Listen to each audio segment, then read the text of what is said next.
Russia is about to capture a city that's super important to Ukraine. Could this be the turning point in the war? A city you've probably never heard of is right now deciding the fate of millions of lives. Its iron rails hold the secret to one of the biggest geopolitical puzzles of our time. Its name is Pokrovsk, and if you think you know the story of modern conflicts, get ready to find out how a small industrial town is rewriting the rules of military strategy in the 21st century. Today, you'll understand why Ukrainian and Russian generals, and even Americans and Europeans, obsessively study every move happening in this seemingly insignificant place, and how its fate could completely change the balance of power in Eastern Europe. But why is Pokrovsk so important? That's what you're about to find out now.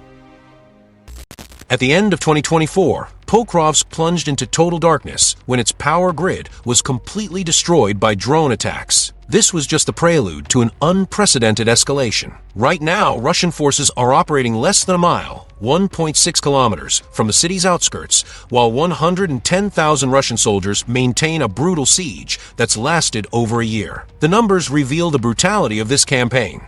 During the 45-kilometer march toward the city, Russia lost over 500 tanks and 1,000 combat vehicles, enough gear to arm 5 full mechanized divisions. General Syrskyi reports that on average, his forces neutralize 300 Russian soldiers per day, just in the direction of Pokrovsk. These aren't the numbers of an ordinary battle. They're signs of one of the bloodiest campaigns of the modern era. But why such an obsession with a city of only 60,000 people? Russian strategy has now changed. Instead of a frontal attack, they're circling the city to cut off its supply lines. Pokrovsk acts as a vital logistics hub connecting Ukraine's interior supply routes to the troops fighting all along the Donbas front. Its fall would mean the collapse of the entire Ukrainian supply chain in the region. The reason for so much military effort is literally buried in concrete and steel. The T-05-04 road, one of the main supply routes for Ukrainian forces on the Donetsk front, links Pokrovsk to Kostiantynivka and Bakhmut. Beyond that, the Russians developed remotely controlled railway platforms specifically for this campaign, showing how railway logistics have become the decisive battlefield. To understand Pokrovsk's importance, we need to go back in time. Founded in 1884 as Novo Pokrovsko, this town grew around rich coal mines that fueled Donetsk's industries throughout the Soviet era. Its railroads transported 75% of the coal used by Ukrainian steel mills before the current conflict. Pokrovsk's geographic location is simply perfect from a logistical standpoint. Located north of Donetsk, it works as a vital crossroads, connecting the main rail and road routes that supply the whole Donbas region. It's through its stations and junctions that ammunition, fuel, food, and medical supplies reach thousands of soldiers spread over hundreds of kilometers of front line. Currently, only 2 places in Donbas serve this crucial logistical function: Pokrovsk and Kramatorsk. That means losing Pokrovsk would force the entire Ukrainian supply system to rely on just one city, creating an extremely dangerous bottleneck. The numbers from recent months reveal the brutality of this campaign. Between July 2024 and January 2025, the city faced an escalation of violence unlike anything previously seen in the region. In just the first 2 weeks of July 2024, there were 142 direct clashes, 102 air attacks, including Su-34 bombers and Shahid drones, plus over 5,300 long-range artillery shots. On January 26, 2025, Russian forces carried out 70 combat operations targeted specifically at Pokrovsk's defenses, firing 3,800 shells at Ukrainian positions in just 24 hours. 3 days later, on January 28th, there were 168 attacks in a single day, although local defenses managed to repel 64 of them. The night between July 13th and 14th, 2024, was marked by a particular tragedy when a bombing hit a civilian shelter, killing 5 and injuring 9. Residents reported that the sound of explosions echoed for miles, creating a constant terror scene for those still in the city. Under General Alexander Syrskyi's command, Pokrovsk's defenses evolved into a highly sophisticated 3-layer system. The first layer is an outer perimeter equipped with minefields and anti-tank obstacles strategically placed on main access roads. Seismic detectors were installed to anticipate enemy movement, letting defenders prepare in advance. The second defense line includes fortified posts with heavy machine guns and anti-tank rocket launchers, operated by mechanized brigades reorganized and re-equipped after lessons learned in the Battle of Bakhmut. These units mastered using urban terrain to their advantage, turning every building into a potential defensive position. The third layer is a highly efficient mobile reserve, equipped with Bayraktar kamikaze drones and cutting-edge reconnaissance drones. In February 2025, this reserve achieved an impressive feat, neutralizing entire Russian armor columns before they could fire a single shot, showing how modern tech can level the playing field in combat. This layered defensive structure cut enemy attack success rates by 35%, turning every attempt to advance into a deadly choke point for anyone trying to get near the city. However, after suffering devastating losses in traditional frontal clashes, the Russian army was forced to adapt its tactics to urban terrain and the reality of prolonged attrition warfare. The main changes include using infiltration squads made up of small groups of 4 to 6 fighters, equipped with advanced night vision and trained to attack homes in the city's outskirts, creating siege pockets that complicate defense. A particularly effective tactic has been systematic logistical sabotage. Specialized military engineering units operate at night, dismantling railway tracks and blowing up strategic bridges. These actions force detours in supply transport that can delay deliveries by up to 3 days, creating temporary shortages that directly affect resistance capacity. Saturation fire also became a trademark of Russian attacks in Pokrovsk. This tactic involves extremely concentrated bombardments over very short periods,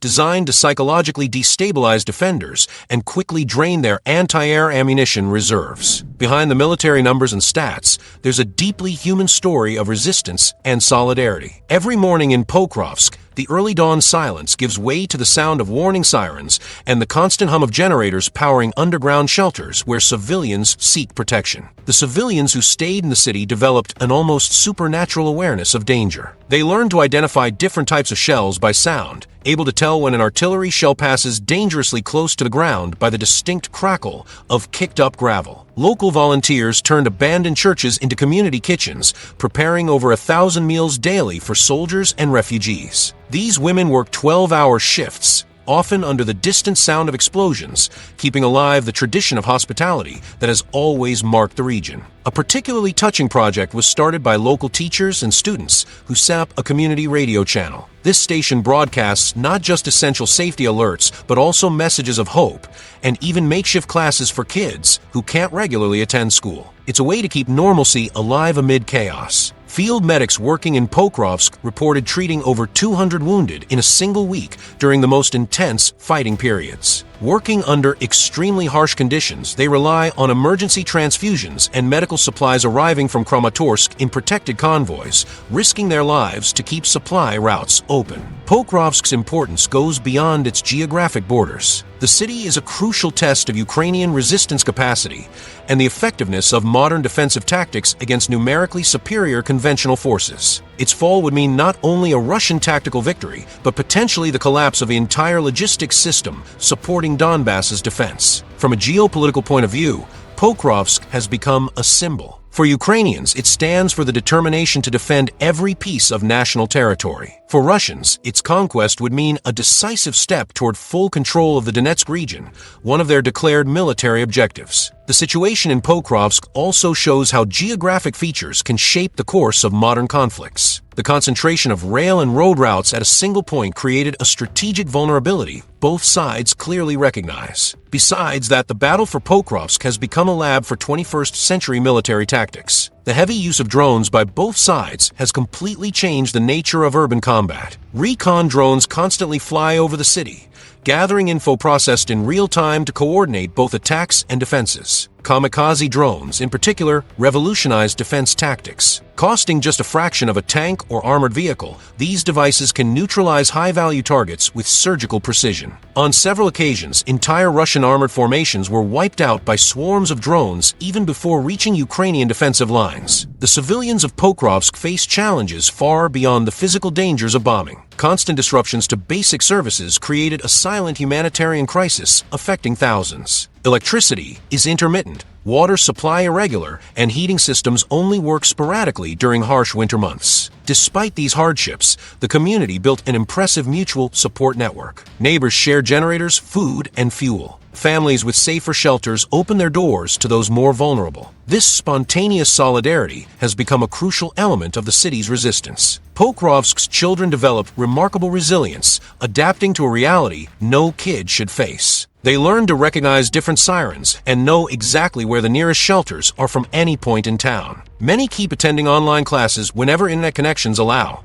holding on to hope for a normal future. Pokrovsk might not have the fame of Kiev or the millennial history of Lviv, but it's here that the future of an entire region is being decided. Every train that reaches the railway station, every supply convoy crossing its bridges, every day its defenses hold, keeps alive the possibility of a free Donbass integrated with the rest of Ukraine. Pokrovsk's story is proof of how places that seem insignificant can become pivots of historic events. It shows that in the modern era, logistics can be more important than individual heroism, and technology can balance out seemingly insurmountable numerical differences. More than that, Pokrovsk represents human capacity to resist, adapt, and keep hope alive even in the toughest conditions. It's a lesson on how communities can unite in adversity and how collective determination can overcome challenges that once seemed impossible. If this story made you see a different side of modern conflicts, don't forget to like the video, share it with your friends, and subscribe to the channel to follow our upcoming videos on geopolitics and military tech. Drop in the comments which part of the Pokrovsk situation caught your attention the most, and hit the notifications so you don't miss any of our content on the events shaping today's world.